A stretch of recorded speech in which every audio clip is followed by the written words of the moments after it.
नमस्कार, मैं श्रवण कुमार बोडक, चैनपुरा दाता रामगढ़ सीकर। आज का लाइव आने का जो मकसद है वो ये है कि कल हमारे गांव खचरियावास में रात्रि चौपाल का कार्यक्रम था, तो वहाँ काफ़ी लोग गए थे अपनी समस्याओं को लेकर, और कलेक्टर साहब आने वाले थे, वो किन्हीं कारणों से नहीं आए। लेकिन जो वहाँ का माहौल देखा और जो मन कुंठित हुआ। खचरियावास गांव है वो नक्शे में हिंदुस्तान में नहीं वर्ल्ड में उसका नाम है, वो जाना पहचाना जाता है। यहाँ बाबूसा स्वर्गीय भैरू सिंह जी शेखावत जो 3 बार मुख्यमंत्री रहे और उपराष्ट्रपति रहे, और माननीय प्रताप सिंह जी खचरियावास जो जयपुर में चुनाव लड़ते आए हैं और एक अपने गांव का नाम रोशन कराया। केएल कमल साहब, कुलपति साहब और दूध परिवार जिन्होंने इस गांव के लिए इतना बड़ा योगदान दिया है, स्कूल हॉस्पिटल जो संस्थाएं हैं वो उन्होंने दिए, और गांव में बहुत अच्छा माहौल था। लेकिन कुछ समय से गांव में ऐसा वातावरण पैदा हो गया है, मतलब कहने को भी शर्म आ रही है। कुछ चंद लोग अपनी राजनीति चमकाने के लिए और अपनी हठ धर्मिता के कारण आम रास्ते हैं वो बंद पड़े हैं। वर्तमान की जो स्थिति है वो ये है। दूसरी चीज़, जो गरीब लोग हैं उनके मकान, बेचारों ने बोला रोड आएगी विकास होगा, मकान तोड़ दिए हैं। कुछ लोगों का कोर्ट में मामला चल रहा है, कोर्ट जाने और वो जाने। लेकिन जैसा एक दूसरे को टारगेट किया जा रहा है और मुद्दा सिर्फ राजनीति का है। कल का जो माहौल देखा वो प्रशासन को भी हमने देखा, ऐसा लग रहा था कि प्रशासन तो पता नहीं चुपचाप बैठा है, कुछ बोला भी नहीं, कुछ सजेशन भी नहीं दिया। मैं प्रशासन की भी कड़े शब्दों में निंदा करता हूँ। अगर आप एक रात्रि चौपाल का कार्यक्रम जिस जगह हो रहा है वहाँ इतना बड़ा हंगामा हुआ है, एक दूसरे व्यक्तियों को टारगेट बनाया जा रहा है और आप चुपचाप वहाँ बैठे हो, या तो आपको अपनी कुर्सी छोड़ देनी चाहिए।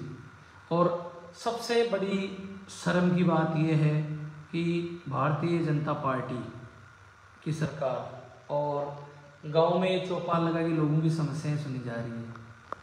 एक ही चीज़ को लेके और इतना बड़ा हंगामा हुआ, मैं उसकी कड़े शब्दों में निंदा करता हूं।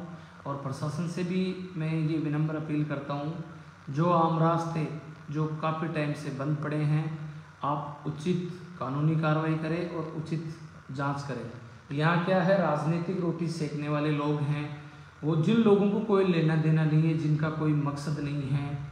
रोड बनाना गवर्नमेंट का काम है, प्रशासन अपने आप कार्रवाई करेगा, लेकिन गांव के अंदर ऐसा एक बहका सा माहौल पैदा कर दिया। कुछ नफरत के सौदागर हैं जो सब जगह से एक हैं, शाम को एक बैठेंगे, दिन में बात करेंगे अलग। उनको किसी भी कंडीशन के अंदर वोट चाहिए, और वोट की राजनीति करके और इस गांव को इतना बड़ा नुकसान और आघात पहुँचाया है। पूर्ण रूप से बहुत अच्छे तरीके से शांति थी गाँव में, और ये वही लोग हैं जिनको अगर ये सही रास्तों पे होते तो आज बहुत आगे होते। लेकिन ये गलत तरीके की राजनीति, गलत भावनाएं और गलत सिस्टम करके और ऐसा माहौल गांव के अंदर पैदा कर दिया इन लोगों ने कि कौन आपके गांव में आके चौपाल करेगा, कौन आपकी समस्याएं सुनेगा। हर चीज़ को आपने एक राजनीतिक रूप देकर, और इस गाँव के गरीब बेबस पीड़ित लोग हैं जिनके मकान टूट चुके हैं, आपने अगर कोई सही निर्णय लिया है तो या तो सभी लोगों के मकान टूटने चाहिए। गरीब लोगों के मकान हैं वो टूट चुके हैं, कुछ चंद लोग ये चाह रहे हैं कि हमारे मकान नहीं टूट सकते। आपकी लड़ाई है तो भैया इस लड़ाई को आप अपने घर पे जाके लड़ो ना, या अन्यथा कोई मुद्दा है तो उसको वहाँ जाके लड़ो। गरीबों के मकान आप लोगों ने तोड़वा दिए, एक प्री प्लान बनवा के। लोग अपने आप राजी खुशी हैं, वो मकान तोड़ रहे हैं। और एक लेटरिन बाथरूम भी अगर आज के टाइम में कोई आदमी बनाता है तो कितना उसको ताकत पड़ती है, शर्म आती है ऐसी। अगर ऐसा सिस्टम है या जो भी चीज़ है, तो ये समस्या पिछले करीब 2 साल से चली आ रही है, आज तक इसका कोई स्थायी निदान नहीं हुआ। या जो ढकोसले देने वाले जो नेता लोग हैं वो बात तो करते हैं दिल्ली तक की, कुछ मुख्यमंत्री जी को भी जेब में डाल के चलते हैं, लेकिन इनका अगर धरातल पर देखा जाए ना तो इनके नाम से ना मोटरसाइकिल छूटती है और ना कुछ होता है, और ना इनकी कहीं कोई चल है। हर जगह इनका विरोध हो रहा है, फिर भी इनको पद चाहिए, वोट चाहिए। वोट के लिए चाहे इनको कितना ही गिरना पड़े, चाहे रात के अंधेरे में छुप छुप के कितने लोगों के घर जाके मीटिंग ही करनी पड़े, और चाहे एक दूसरे का प्यार प्रेम मोहब्बत। प्रशासन को भी ये सोचना चाहिए कि उन्होंने कुछ नोटिस जारी करे हैं, 80 85 साल के जो लोग हैं उनके खिलाफ नोटिस जारी करें। कभी उन्होंने 151 का मुकदमा भी है क्या उनके ऊपर? आप लोग अपनी एक राजनीति चमकाने के लिए लोगों को गिरा रहे हो। यहाँ सब लोग इतने प्यार प्रेम से रहते हैं, भाईचारे से रह रहे थे। आदर्श गांव हुआ करता था खचरियावास। आज जो सुर्खियों में चल रहा है, सुबह से फेसबुक पे लगा रहे हैं लोग और उसको दिखा रहे हैं वीडियो को कि किसमें कितना ताकत है। पूरी दुनिया आपकी ताकत जान चुकी है, आप लोगों की औकात क्या है वो सबको पता है। लेकिन जो आप लोगों ने गंदा माहौल इस गांव में पैदा कर दिया, इस गांव के गरीब मजदूर बेबस जो लोग हैं ना वो चुप नहीं रहेंगे। और हो सकता है आने वाले टाइम में आप लोग मिलजुल कर कोई ऐसा बड़ा कांड भी इस गांव में करवा दो जिसकी कोई उम्मीद नहीं कर सकता है।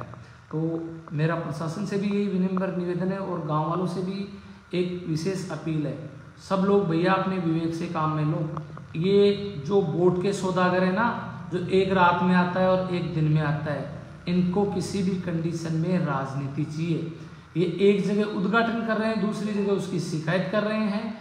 इनका ये गेम है वो बहुत दिन तक चलता आया है, लोगों ने बहुत सहन कर लिया, आगे ये जनता सहन नहीं करेगी। अगर कोई सही बात का मुद्दा होता है उस पर तो आज तक ये लोग बोले नहीं है। आज ये 2 साल में वहाँ सक्रिय हो रहे हैं कि गाँव है वो पागल थोड़ी है, गाँव सारी चीज़ें समझता है। गांव के अंदर ये क्या चाह रहे हैं क्या नहीं चाह रहे हैं, पूरी पब्लिक इनको देख रही है, पूरी पब्लिक इनको सुन रही है। प्रशासन से एक विनम्र अपील है कि जो आम रास्ते हैं वो अवरोध हो रहे हैं पिछले 1 महीने से आने जाने वाले लोगों के लिए। स्टेट हाईवे कब आएगी, कब गाड़ियाँ चलेगी, उनका तो पता नहीं है कि वो चलेगी या नहीं चलेगी। क्योंकि गाँव के अगर हम देखते हैं तो गाँव के चारों तरफ इन्होंने जो रोडें हैं, रोडों का संगम वो 7 रोड आके मिल रही है, लेकिन समझ में नहीं आ रहा है, एक दूसरे के प्रति ऐसी भावना रख रहे हैं।